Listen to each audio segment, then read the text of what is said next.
Welcome to the Heartland Ranch Nature Preserve. At 45,000 acres, it's Split's largest preserve.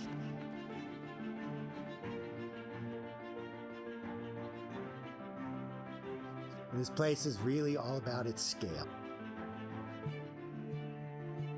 We focused on many keystone species and trying to preserve them.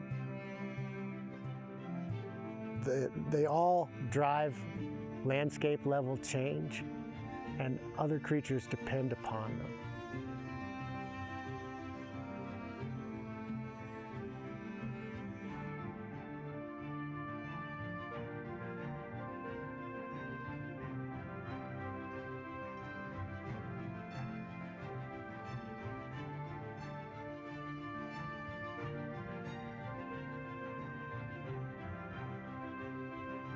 We can do things because of its size. We can practice restoration of our prairie streams from their headwaters 20 miles downstream. We can protect prairie dog colonies at scale of thousands of acres, sufficient to support healthy populations of burrowing owls and to reintroduce the black-footed ferret. Most importantly, at this size, we can do our biggest project of all, which is bison restoration. Bison treated as wildlife, which distinguishes us from many people who treat bison as a different form of cattle. And free to roam, self-determining their own fate, their own mating partners.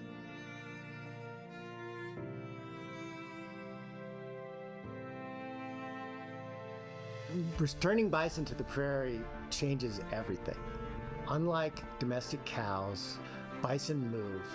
On a daily average, they go 5-7 miles. A cow goes 1 or 2. That movement creates a much more distributed grazing pattern. Heavy in some places, light in others, which in turn benefits a variety of wildlife species. Some birds prefer short, closely clipped grasses. Others prefer high, tall nesting and hiding cover.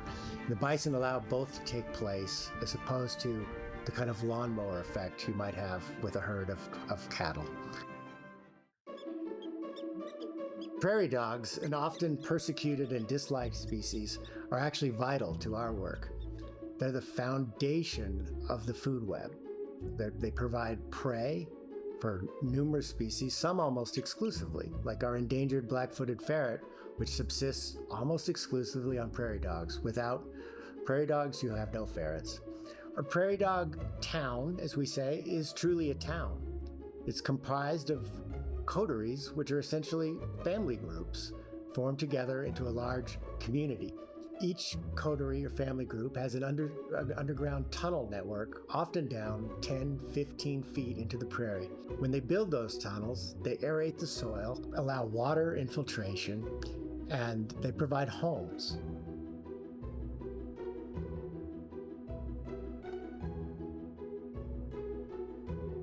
The prairie is hot, and the prairie dog burrows become the hiding places. Burrowing owls are a predator of insects and small mammals, occasional snake, occasional lizard. They are a talisman of a good prairie dog colony. If you have a prairie dog colony with burrowing owls, it means it's probably a pretty healthy colony.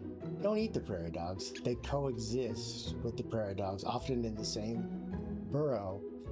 Spiders use the prairie dog burrows for their homes. The mountain plover is another of our rare and threatened species. It looks out of place when you first see it on the prairie. It's got long, skinny legs, and it looks like it belongs on the beach. But it actually comes to the prairie to nest and eat insects. The first thing I think about with pronghorn is speed. They're the fastest land mammal in North America. And when you see them, they're almost always moving. Among the founding missions of Split, the reason that the founders of Split put the organization together was to provide a refuge for prairie wildlife, with the emphasis on the word refuge, where people interfered, managed them the least amount possible so that they could live their own self-determined lives second part of that mission for the animals and my hope for the future is that we bring back the missing pieces. The prairie's fragmentation and depopulation from an animal perspective is one of the great tragedies of the settlement of the American West. And so we want to bring back the things we've lost.